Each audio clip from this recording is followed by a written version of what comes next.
السلام علیکم ورحمۃ اللہ وبرکاتہ۔ محترم سامعین، میں ہوں آپ کا بھائی عابد محمود دروی۔ آج کل اور اس سے پہلے جو حالات گزر رہے ہیں آپ سب اس سے بخوبی واقف ہے۔ میں آج مختصراً جس حوالے سے آپ کے سامنے مخاطب ہوں وہ موجودہ وبا اور کرونا کے حوالے سے ہے۔ محترم سامعین، ہم اپنے گھروں میں بیٹھ کے اپنے اہل و عیال کے ساتھ، اپنے بہن بھائیوں کے ساتھ جس حالت میں بھی ہو ہم زندگی گزار سکتے ہیں، لیکن ہمارے ملک سے باہر دیگر ممالک میں جتنی ہمارے مسافر بھائی ہیں، جس میں میرا والد محترم، میرا کزن اور اس طرح میرے جتنی بھی رشتہ دار موجود ہیں، وہ سب ملک سے باہر رزق حلال کمانے میں مصروف ہے اور مسافری کی زندگی گزار رہے ہیں۔ اور اوورسیز پاکستانیوں کی حالت سے آپ سب بخوبی واقف ہے کہ پاکستانی باشندے جو اپنے گھر بار چھوڑ کر اپنے بچوں کے لیے رزق حلال کمانے میں مصروف ہے، وہ آج کس حالت میں ملک سے باہر زندگی بسر کر رہے ہیں۔ دیکھیے ناظرین، ایک ہوتا ہے موت، اور بحیثیت مسلمان کسی کو بھی موت سے انکار نہیں ہے۔ موت ایک اٹل فیصلہ ہے جس سے کسی کو انکار نہیں ہے، لیکن یہ موت کہ جس میں کوئی رشتہ دار بھی ساتھ نہ ہو، کوئی اپنا بھی ساتھ نہ ہو، کفن وغیرہ کا بھی انتظام نہ ہو، غسل اور تدفین بھی صحیح طریقے سے نہ ہو، تو یہ موت دل دہلانے والا موت کہلاتا ہے۔ اسی لیے میں گزارش کروں گا مختصراً اپنے پاکستانی حکمرانوں سے کہ آپ نے دیکھا ہوگا ابتدا سے ہی اس ملک کا ساتھ اگر جن لوگوں نے دیا ہے وہ اوورسیز ہے، پاکستان سے باہر رہنے والے۔ ہمارا خود پاکستان کا وزیر اعظم خود کہتے تھے کہ پاکستانی اوورسیز جو باہر کے ممالک میں رہتے ہیں یہ میرے دل کے قریب لوگ ہیں، میں ان سے محبت کرتا ہوں۔ کہاں ہے یہ محبت کے دعوے؟ کہاں ہے وہ بڑے بڑے دعوے جو کیا کرتے تھے؟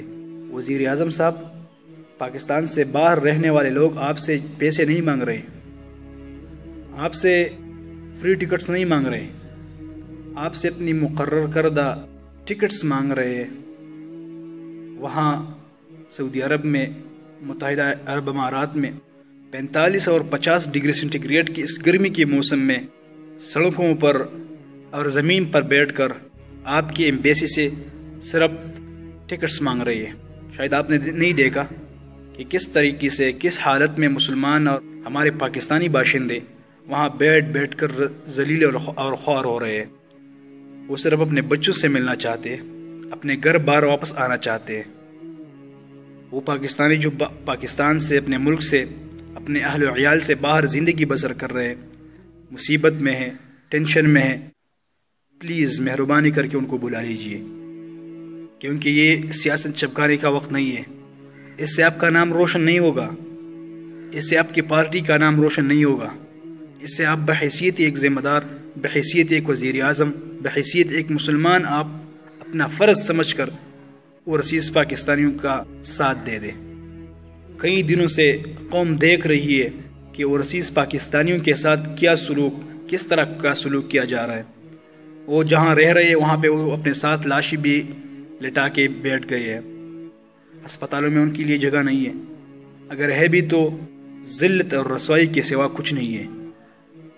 اسی لیے میں مختصراً یہ ان لوگوں کی خدمت میں عرض کرنا چاہوں گا کہ پلیز خدا کے لیے ان مظلوم مسلمانوں کا ساتھ دیجیے، ان کی آواز بن کر اپنے ان سوئے ہوئے حکمرانوں کے کانوں تک پہنچانے میں ان کا ساتھ دیجیے۔ محترم وزیر اعظم صاحب، آپ نے تو نتیا گلی میں جا کے عید منایا ہوگا، لیکن آپ نے یہ نہیں سوچا پچھلے 15-16 دنوں سے وہاں پہ لوگوں کے ساتھ، وہاں پہ اوورسیز پاکستانیوں کے ساتھ جس کو آپ اپنے دل کے قریب مانتے ہیں، ان کے ساتھ اپنے دیروں میں جہاں پہ وہ رہ رہے ہیں، اپنے ساتھ کمروں میں، دیگر کمروں میں وہ لاشیں، ان کے ساتھ لاشیں پڑی ہے، لاشوں کے ساتھ وہ اپنے عید منا رہے ہیں، اور یہاں پہ آپ آرام سے بیٹھ کر کبھی نتیا گلی، کبھی ادھر کبھی ادھر عید گزارنے کی باتیں کر رہے ہیں۔ اس لیے پلیز خدا را ان لوگوں کو اپنے بچوں کے پاس لائیے، ان کو اپنے بچوں اور اپنے والدین کے ساتھ زندگی بسر کرنے کے لیے ان کا مدد کیجیے، کیونکہ یہی وقت ہے ساتھ دینے کا، یہی وقت ہے اوورسیز پاکستانیوں کا، اوورسیز مسلمانوں کا، تاکہ وہ بخیریت اپنے وطن واپس آ جائے اور یہ اپنے اہل و عیال کے ساتھ. دیکھیے مرنا تو ہے ہی، انسان کے لیے موت، مسلمان کے لیے موت کوئی نئی بات نہیں ہے، لیکن موت ایسی موت ہو کہ وہ اپنے گھر بار میں اپنے والدین کے ساتھ، اپنی بیوی بچوں کے ساتھ ہو. ایسا نہ ہو کہ وہاں مسافری کے دوران، مسافری کے وقت میں کوئی بھی ان کے قریب بھی نہیں جا سکے، کوئی ان کو نہ دیکھ سکے. اسی طرح کی موت سے ہم سب اللہ رب العالمین کی پناہ بھی مانگتے ہیں. اور جو ساتھی، جو مسافر بھائی یہ ویڈیو دیکھیں گے اور یہ ویڈیو دیکھ رہے ہیں، ان کی خدمت میں عاجزانہ یہ درخواست کر رہا ہوں کہ پلیز اللہ کے لیے، اللہ رب العالمین کی رضا کے لیے آپ اپنے رب سے تعلق برقرار رکھیے. اللہ رب العالمین سے دعائیں، اللہ رب العالمین کا ذکر، قرآن مجید کی تلاوت، باجماعت نماز اور دیگر مسنون دعاؤں کا اہتمام کیجیے.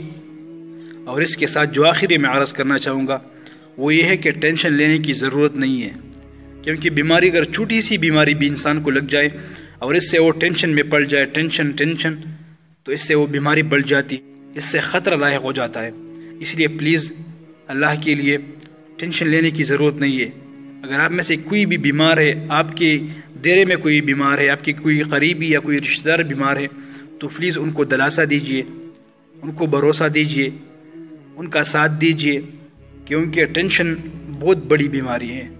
ٹینشن سے زیادہ کوئی بیماری نہیں. مختصر میں پوچھتے میں بھی یہی کہوں گا کہ اللہ رب العالمین درزا دا پارا، دا اللہ درزا دا پارا پخپلهم او چې کوم ستاسو خواته نږدې خپل خپلوان اوسېږي، کوم ملګري اوسېږي، په یو دیره کې درسره څوک اوسېږي، د الله رب العالمین د رضا لپاره د ټینشن ضرورت نشته. د ټینشن مه اخلئ.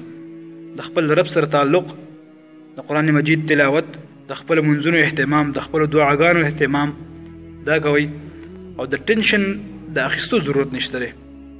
که فرض کا په تاسو کې څوک بیمار هم دی، چا سینه خراب ده، چا تبې مسله ده، چا زکام مسله ده، نو څومره حتی الامکان کوشش کیدی شي نو هغه احتیاطي چې کوم تدابیر دي، څه قسمه ټیبلټس خوړل دي یا نور څومره احتیاطي کارونه دي، هغه خپل کوي او په خپل رب باندې باور، په خپل رب باندې اعتماد دا برقرار ساتي، او د الله رب العالمین د خپل ځان دپاره، د ټولو مسلمانانو دپاره او د ملت اسلامي دپاره دعاګانې غواړئ. الله رب العالمین دې زموږ او ستاسو د سرونو دا بیماری، دا وبا، دا مرض په خپل خصوصي فضل و کرم باندې ختم کړي. الله رب العالمین دی زمون د ټولو ورسیز پاکستانیانو، زمون د بهر ملکونو کې اوسیدونکو مسلمانانو پاکستانیانو حفاظت وکړي، او چې کوم په هغو کې بیماران دي الله رب العالمین د هغوی ته شفای کامله عاجله مستمره نصیب کړي. السلام علیکم ورحمۃ اللہ وبرکاتہ.